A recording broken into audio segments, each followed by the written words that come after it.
In a remote village surrounded by dense, whispering forests, there lived a young man named Elias. He was quiet, introspective, and often lost in thought. No one knew much about him, and few bothered to ask. Elias had returned to the village after years of absence, though no one remembered him leaving. He lived alone in a small wooden cabin near the edge of the woods, with only the crows for company. Every Friday evening, as the sun sank low behind the trees, he followed a winding path to the village cemetery.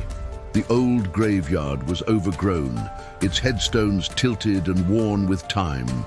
There, Elias would kneel before two moss-covered graves, laying down white lilies he picked from the forest.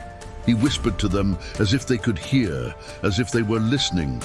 No one else visited that cemetery anymore, not since the fire at the chapel years ago. On one particular evening, the air felt different, heavier, colder, and strangely still. The trees no longer rustled, and even the crows had vanished from the sky. As Elias lit his lantern, the flame flickered unnaturally, casting long, shifting shadows across the graveyard. He turned to leave, but the path seemed longer than usual, twisted and unfamiliar. He felt eyes on him, many eyes, watching from the forest's edge. Behind him, he heard the sound of a child's laugh, light and broken. Turning quickly, he saw no one, only the graves and mist curling along the ground.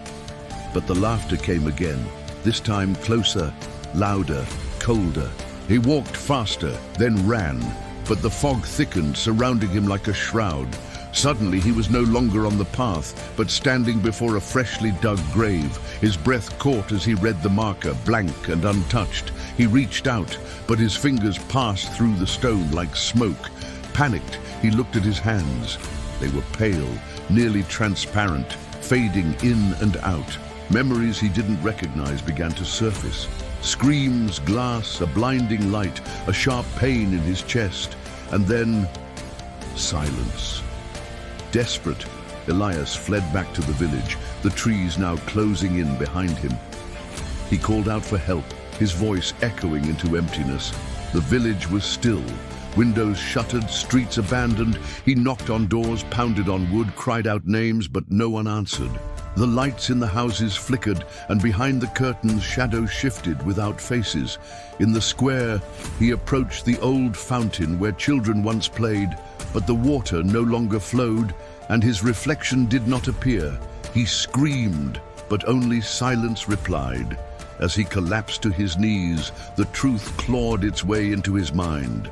He remembered the accident, the rain, the bend in the road, the scream of tires. He had died 3 years ago, on a night not unlike this one, yet his spirit had returned, bound by guilt, confusion, or something darker.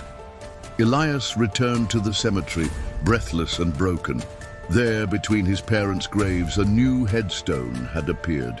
On it, his name was carved deeply, with the date of his death long past. The ground trembled slightly beneath his feet. Whispers rose from the soil, and cold hands seemed to reach up toward him.